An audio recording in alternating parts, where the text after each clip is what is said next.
Drawing तो हम लोगों ने शुरू कर दिया है, आप लोगों ने भी शुरू कर दिया होगा। प्रैक्टिस हम लोगों ने बहुत ज़्यादा कर लिया है अभी हैंड फ्री करने का, और अपने जितने भी हैंड को स्मूथ कर सकते वो सब कर लिया हम लोगों ने। आउटलाइन भी करेंगे हम लोग, लेकिन यहाँ पे सबसे इंपॉर्टेंट पार्ट ये है ना कि जब भी हम ड्राइंग करते हैं ना तो आउटलाइन तो हम लोग कर लेंगे, जैसा आप आउटपुट देख रहे हैं आउटपुट कुछ ऐसा भी आ जाएगा।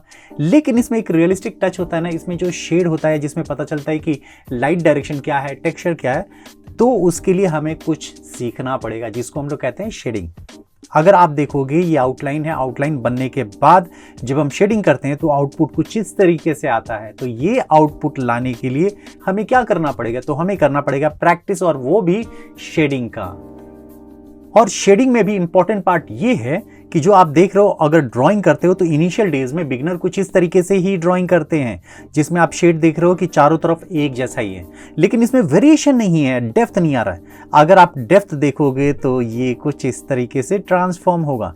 ये जो ड्राइंग है मेरे स्टूडेंट की है जो बिगिनर है, और उनको मैंने बताया है कि डेप्थ शेडो में अगर हम इसको कुछ इस तरीके से ट्रांसफॉर्म करेंगे तो आउटपुट कुछ इस तरीके से आएगा। तो अभी आ चुके हैं हम लोग शीट नंबर 6 में शेडिंग की प्रैक्टिस करने के लिए। पेंसिल हम लोगों ने लिया है 4B, और अभी तक जितने भी हम लोगों ने प्रैक्टिस किया, लाइन के, कर्व के प्रैक्टिस किए हैं जो एक दूसरे से थोड़े डिस्टेंस पे होते हैं। तो अभी हम क्या करेंगे, इसको थोड़ा क्लोज लाइंस करेंगे। तो यहाँ पे देख रहे हो फिर भी गैप्स है, अगर हम गैप को फिल करते हैं, लाइन को बिल्कुल ही टच में करते हैं, डार्क टोन होता है तो कुछ इस तरीके से दिखेगा। ये एक शेड बन के आया है।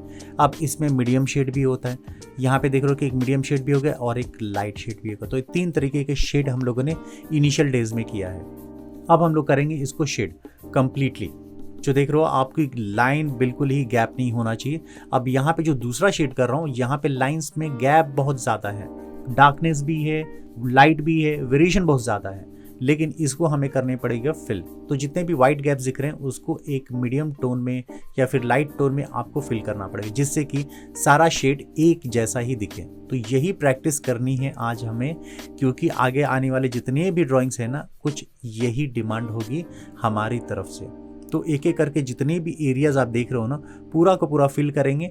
और ये पूरा जो बॉक्स देख रहे हो ना, एक शेड में क्रिएट करना है आपको। पहले तो हम लोगों ने गैप फिल किए, गैप्स फिल करने के बाद जो डार्क टोन है, लाइट टोन है, उसको बैलेंस किया, तब जाके ये आउटपुट आएगा। और यही आउटपुट आपको भी लेके आना है। जैसे थोड़े से ऊपर रह जाते हैं तो उसको भी हमें फिल कर देना है। तो अब बारी आ जाती है इसमें 3 टोन लाने की। जैसे कि पहला टोन हम लोगों ने बनाया, सेंटर में मीडियम टोन, और लास्ट में स्टार्टिंग मान लो कि स्टार्ट में हम लोगों ने एकदम लाइट टोन किया। तो अब हमें क्या करना है, ग्रेजुअली इसको डार्क से मीडियम तक लेके जाना है और मीडियम से लाइट तक लेके जाना है। इसमें आपका जो प्रेशर है पेंसिल का, वो बहुत ज़्यादा डिपेंड करता है कि अगर डार्क टोन बना रहे हो तो थोड़ा प्रेशर रहेगा, और मीडियम टोन पे जा रहे हो तो प्रेशर को थोड़ा सा कम कर दो। लाइट टोन तक जाते जाते आपका जो प्रेशर होगा पेंसिल का बिल्कुल ही लाइट हो जाएगा, आप उसको होल्ड करोगे बिल्कुल ही सॉफ्टली। और यहाँ पे जो हम लोगों ने प्रैक्टिस किया था ना आपको, कि गैप्स नहीं देना है, एकदम क्लियर कट उसको करना है आपको, एकदम एक के साथ एक आपको मिला के ही करना है। प्रैक्टिस करते रहिए, इसके लिए आपको प्रैक्टिस करना पड़ेगा, क्योंकि इसमें आप जब भी आप लाइंस बनाओगे ना, हो सकता है कि पहली बार में आपसे गैप्स दिखे, लेकिन उसकी प्रैक्टिस करते रहना है। अगर आप करोगे तो कुछ इस तरीके से रिजल्ट आ जाएगा। तो ये आप जितना भी प्रैक्टिस करोगे, जितना पेंसिल का बैलेंस रखोगे ना, तो ये आप में जितनी भी शेडिंग टेक्निक्स है उसको आप समझ सकते हो। और जब भी आप ड्रॉ करो ना, अगर लंबे टाइम तक ड्रॉ करते हो तो थोड़ी देर के लिए ब्रेक लो, 10 मिनट्स के लिए। वापस आके जब बैठोगे ना तो आपको पता चलेगा कि हाँ, यहाँ पे कुछ डिफरेंस है ब्राइटनेस का। तो यहाँ पे हम लोगों ने कंप्लीट कर लिया। ये हम लोगों ने सिंगल पेंसिल से किया। अब हम लोग करेंगे मल्टी पेंसिल से। मल्टी मतलब बहुत सारे पेंसिल यूज करेंगे। पहले जो पेंसिल हम लोग यूज कर रहे हैं वो है HB पेंसिल। तो पूरे शीट पे, शीट मतलब कि ब्लॉक में हम लोगों ने HB पेंसिल से इसको फिल कर लिया। इसके बाद बारी आ जाती है 2B। तो 2B में क्या करेंगे हम लोग, ऑलमोस्ट 75% तक इसको हम लोग करेंगे। और इसका जो टोन रहेगा आपको वही टोन रहेगा जितना हम लोगों ने HB पेंसिल पे प्रेशर दिया है।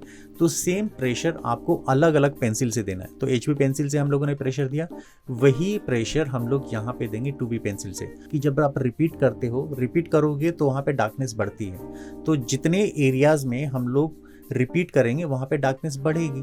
तो यहाँ पे जो 2B पेंसिल है उसकी डार्कनेस और ज़्यादा है HB पेंसिल से।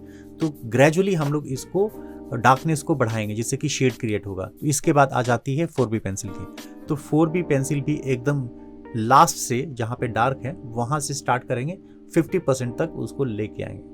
तो यहाँ पे ग्रेजुअली जो होगा ना कि धीरे धीरे आपका ब्राइट से डार्क की तरफ जा रहा है, और ये कंप्लीट कर लेने के बाद फिर हम लोग जाएंगे 6B की तरफ, और वहाँ पे एकदम किनारे से हम लोग डार्क लेके 25% तक जाएंगे। और ये पूरा कंप्लीट कर लेने के बाद अगर आपको लगता है कहीं वाइट कैप है या फिर कहीं वेरिएशन दिख रहा है, तो आप HB पेंसिल या फिर 2B पेंसिल से उसको फिल कर सकते हो। तो एक आपको स्मूथ रिजल्ट आ जाएगा। और दोनों में अगर देखोगे ना तो आपका मल्टी लेयर जो होता है ना वो ज़्यादा अच्छे से होता है। अब इसके बाद जितने भी अगर आपने लाइन बाहर निकालें उसको आप क्लीन कर लो।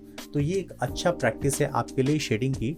तो शीट आपको मिल जाएगा इस वीडियो के डिस्क्रिप्शन बॉक्स में। देख रहे हो कि जो भी हम लोगों ने प्रैक्टिस किया, ये प्रैक्टिस कर लेने के बाद अब स्लांट की भी बारी आ जाती है। तो स्लांट की भी मतलब 4 डायरेक्शन होते हैं ना, तो वो 4 डायरेक्शन आपको करना है, लेकिन पेंसिल को मूव नहीं करना है। तो पूरा का पूरा जो भी है आपको, अगर आप बॉक्स के बाहर भी जाते हो ना तो जाने देना, एकदम स्टार्टिंग की प्रैक्टिस है तो जाने दो। कंट्रोल अगर कम आता है, और ये कंट्रोल जो है ये आपको कम आएगा जब आप स्टार्ट करते हो कि आप बॉक्स के अंदर रखो, लाइन के अंदर रखो, तो कोशिश करना। और अगर बाहर जाता है तो कोई बात नहीं, इरेज कर लेना बाद में। और यहाँ पे जितने भी अगर आप स्लांट की भी प्रैक्टिस कर रहे हो तो वाइट गैप आ रहा है तो कोई बात नहीं, शेडिंग टेक्निक मैंने आपको बता दिया, वो आपको पूरा का पूरा प्रैक्टिस कर लेना है। जितने भी लाइंस जो दिख रहे हैं ना, वाइट लाइंस अगर दिखेंगे तो उसको फिल कर लेना। तो हम लोगों ने अलग अलग टाइप के शेडिंग भी किया है यहाँ पे हम लोगों ने। तो अभी तक जो भी किया है ना, तो इसमें अब ये लाइंस का प्रैक्टिस किया, लाइंस वाले जो शेडिंग होते हैं ना वो किया।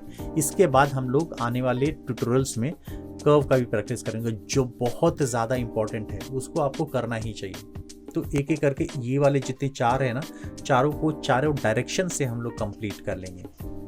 नेक्स्ट एपिसोड में हम लोग करेंगे बॉल का प्रैक्टिस। बॉल मीन्स कि आपको यहाँ पे एक सर्कल रहेगा, सर्कल में हम लोग फिल करेंगे किस तरीके से विदाउट गैप एक स्मूथ रिजल्ट लेके आते हैं। और हाँ, जाते जाते लाइक जरूर करना, वीडियो को कमेंट करना, अगर नए हो तो सब्सक्राइब जरूर कर लेना।